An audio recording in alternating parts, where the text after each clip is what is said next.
A foolish consistency is the hobgoblin of little minds, adored by little statesmen and philosophers and divines. If a man does not keep pace with his companions, perhaps it is because he hears a different drummer. A different drummer. And now, coming to you from dead center on your dial, welcome to Risk Parity Radio, where we explore alternatives in asset allocations for the do-it-yourself investor. Broadcasting to you now from the comfort of his easy chair, here is your host, Frank Vasquez. Thank you, Mary, and welcome to episode 54 of Risk Parity Radio. Today on Risk Parity Radio, it is time for our weekly portfolio reviews of the 6 sample portfolios that you can find at www.riskparityradio.com on the portfolios page. And then we will be having a portfolio of the week this week. The Golden Butterfly will be our portfolio of the week. And we'll be talking about a little analysis of that, comparing it to a David Swensen portfolio. But looking at the markets last week, just for reference, it was a good day or a good week for the markets, unlike the week prior. And so everything seems to have reversed itself. The S&P was up 4.65% last week. The NASDAQ was up 6.01%. Gold was down 1.87%. Long Treasury bonds represented by the ETF TLT were down 2.53%. REITs represented by the Global REIT Fund REET were up 3.02%. Commodities represented by the fund PDBC were up 5.71%. And preferred shares represented by the ETF PFF were up 0.85%. And as you can see from this, that there were significant divergences amongst these asset classes. And if you hold each one of those, you'd experience some volatility. But if you put them together in these risk parity style portfolios, you see that the volatility is very muted. And so they're up just a little bit, unlike the components, which are all over the place, up and down. But looking at these risk parity style portfolios, first we'll look at our reference portfolio, the most conservative one, the all seasons portfolio. And this is the one that is 30% stocks represented by VTI. And then it is 55% treasury bonds, being 40% in TLT and 15% in the intermediate treasury bond fund, VGIT, and then the remaining 15% of this portfolio is comprised of gold and commodities at 7.5% each. It was up 1.18% last week, mostly on the strength of the stocks and the commodities in there. It is up 4.29% since inception last July, and it is performing okay, but it's extremely conservative, and we just keep it around as a reference portfolio. Going to our base portfolios, the next 3 of them, which are really the ones that we focus on. The next one is the Golden Butterfly, which is our portfolio of the week. And that one was up 1.6% last week, reversing the downturn it had the week prior. And it is up 14% since inception last July, largely on the strength of the Small Cap Value Fund, VIOV, which comprises 20% of it. Going to our next portfolio, the Golden Ratio. This one is 42% in stocks, 26% in long-term treasuries represented by TLT, 10% in REITs, REET, and then 16% in gold, GLDM, and 6% in cash. It is up 1.61% last week, and is up 11.84% since inception in July, also showing its lower volatility by combining these more volatile asset classes that were up and down a lot more than 1.61%. And going to our next portfolio, the Risk Parity Ultimate. This one has 12 funds in it, and it is about 40% in stocks, 25% in long-term treasuries, and then it's got preferred shares at 12.5%, gold at 10%, REITs represented by REET at 10%. And then it's also got 2.5% in a volatility fund, VXX.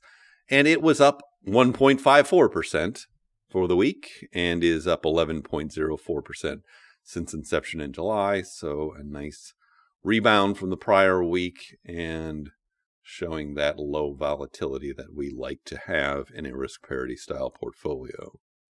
And now we'll take a look at our two experimental portfolios with the leveraged funds in them. The first one is the accelerated permanent portfolio. This one is comprised of 27% in a leveraged stock fund. I should say 27.5%. It's in TMF. It has 25% in UPRO, a leveraged stock fund. I'm sorry, TMF is the leveraged bond fund. I'm confusing myself here. And we have 25% in PFF, the preferred shares fund, and 22.5% in gold, GLDM. This one was up 1.4% for the week. The stocks were up, the gold was down, the bonds were down, the preferred shares were up, and it comes out to 1.4% to the positive. It is up 10.25% since inception last July. And then our final portfolio, which is our most volatile portfolio, the aggressive 50-50. This one is 33% in that leveraged stock fund, UPRO, 33% in the leveraged bond fund, TMF. And then as its ballast, it has 17% in PFF, the preferred shares fund, and 17% in VGIT, the intermediate treasury fund. So it ends up being 50% stocks and 50% bonds. It was up 3.35% for the week. It is up 11.35% since inception in July. And this one does move around in proportions that are more similar to what you see in the stock market. And now we are about to get to our portfolio of the week, the golden butterfly. But before that, I wanted to point out that we are also tracking the monthlies for these sample portfolios on the site. If you go to the portfolios page, you'll see near the introduction a tracking of the monthly returns for all 6 of these portfolios, and then compared to 3 reference funds, one being VTSAX, which is a total stock market fund. Then there is the Vanguard Wellington Fund, which is a 60-40 portfolio, and then the Vanguard Wellesley, which is a 35-65 portfolio as a conservative example. And what you see is pretty interesting, actually. You can see how over time that these risk parity style portfolios generally have lower volatility, but also they tend to do well or better than these standard portfolios. So just looking at January, I think, is a good example. In that month, the VTSAX total stock market was down 0.33%.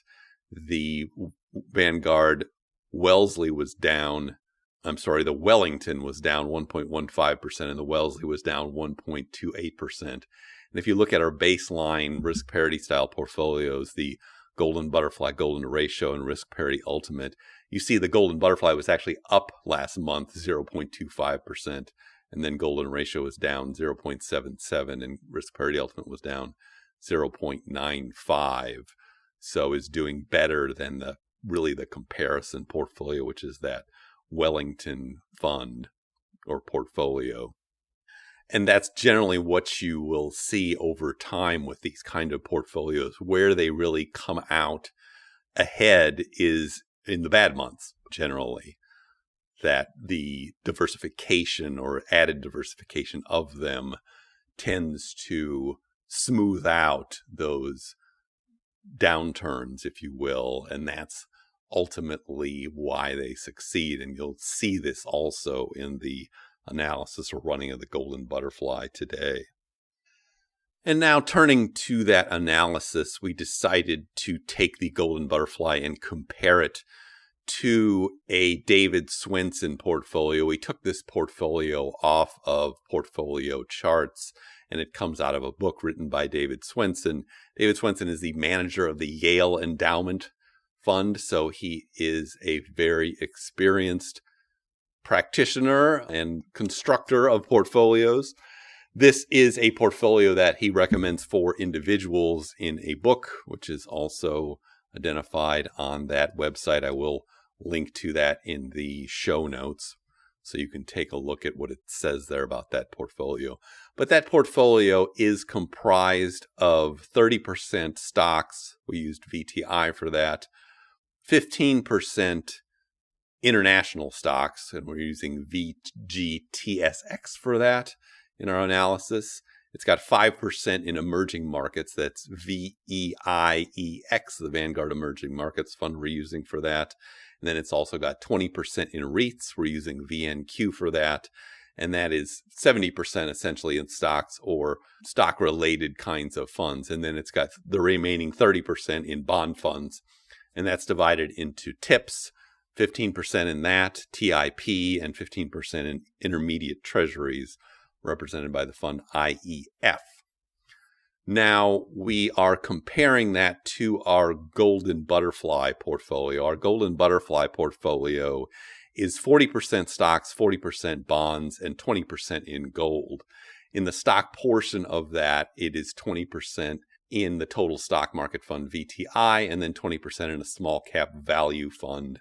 We're using IJS for that in this, or we usually use VIOV, but IJS has a longer history. They are based on the same index of small cap value.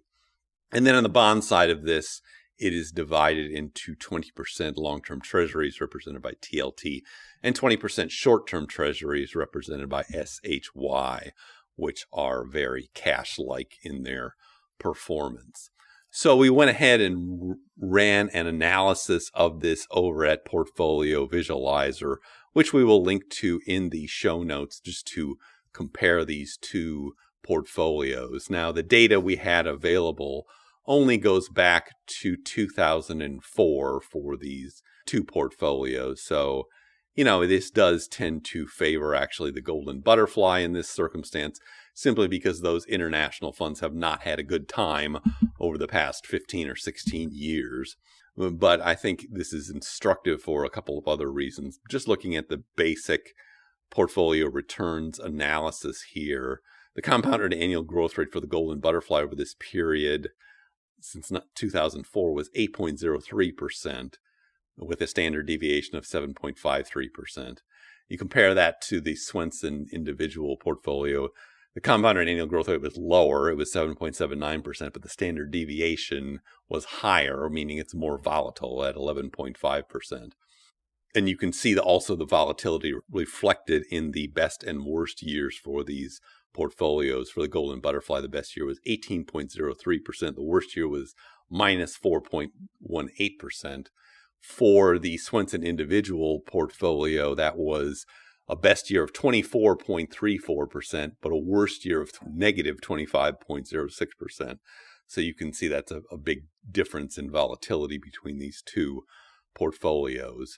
The maximum drawdown for the Golden Butterfly was only 14.81%, and that occurred in 2008. You compare that to the Swensen individual portfolio, which is a typical kind of 70-30 portfolio.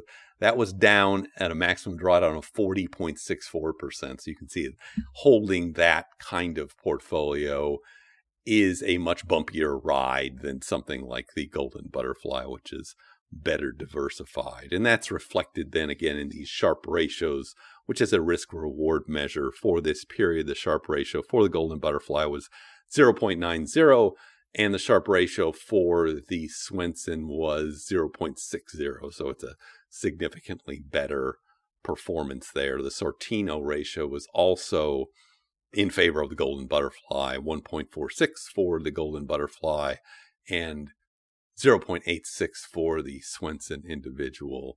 And that is really, the Sortino ratio is more focused on the downside of these portfolios in terms of volatility. The market correlations, just for reference, for the Golden Butterfly is only 0.76%, so it's not moving with the stock market, but only about 70% of the time or 75% of the time. For the Swensen individual, it is much more geared towards the general stock market at 0.93 for the correlation for that. I think what's most interesting about these portfolios is that if you look at the 17 years that are analyzed here, and you go year by year, the Swensen portfolio actually outperformed the Golden Butterfly Turf for 10 of those 17 years. So what we're talking about here is really kind of a hare and a tortoise race, where these risk parity style portfolios are the tortoises in these sorts of races. And when they do outperform, it is usually in the down years. And in this case, it was really 2008 that made that huge difference, because the Swensen portfolio was down 20 to 30%, whereas the Golden Butterfly was only down about 5% in that same time period. But looking at the returns over those periods of time, you see that the Golden Butterfly does better in the bad years. And that makes all the difference over time. And that's why it performs better. Looking at the annualized returns on the trailing returns, you see that the Swensen is actually outperforming the Golden Butterfly in recent periods. For the last 3 months, the Swensen outperformed the Golden Butterfly 11.22% to 7.8%.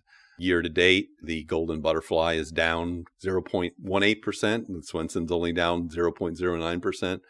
But then as you go out for longer periods of time, on the 1 year, the Golden Butterfly outperforms the Swensen 12 to 10. 3 years outperforms at 8 to 7. 5 years, actually, the Swensen's doing better there at 9.9 compared to 9.63 for the Golden Butterfly. Then you get out to 10.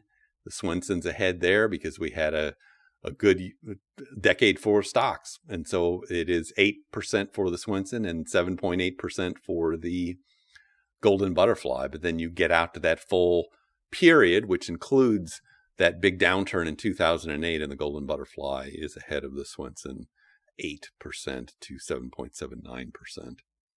And over that period, the Golden Butterfly is less volatile than the Swensen for basically the entire time. And then just looking at a couple more metrics here, if we look at the safe withdrawal rate and perpetual withdrawal rate for this period for these two portfolios, you see for the Golden Butterfly that safe withdrawal rate is 8.91% compared to 8.53% for the Swensen.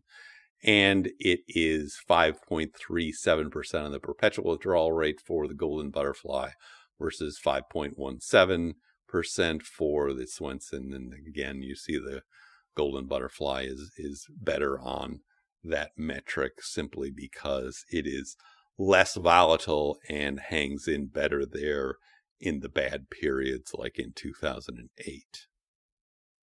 So I think that is an interesting example. That Swensen portfolio is very typical of what is recommended in retirement portfolios, a kind of 70-30 kind of portfolio, but it does not perform as well as something that is really designed for lower correlations amongst the components. But you also see that in periods like now, where the stock market is generally doing well, these types of standard portfolios do tend to outperform the risk parity style portfolios. A lot of that comes into play because you see that these bonds that the risk parity style portfolios are holding, the long-term treasuries in particular, tend to go down in value when the stock market is going up. And that is because they have this negative correlation. So when you see them going down and the stock market's going up, you actually should be satisfied, if not happy, that that's occurring, because it means that the portfolio is working the way it is designed to work. And you know that when the stock market is going to have those downturns, those treasuries will kick in and they will go up in value and even out the performance of the portfolio overall, which gives you those nice characteristics of lower volatility, which translates into higher projected safe withdrawal rates and higher perpetual safe withdrawal rates, which is what we are really trying to accomplish here by constructing these kinds of portfolios. But now I see our signal is beginning to fade. I wanted to thank you all for tuning into these. We have over 70 people now that seem to listen to this regularly, which is many more than I expected in the beginning. If you have questions or comments, I am always happy to entertain them. You can send them by email to frank@riskparityradio.com. That's frank@riskparityradio.com. Or you can go to the website, www.riskparityradio.com, and fill out the contact form there, and I will get your message that way.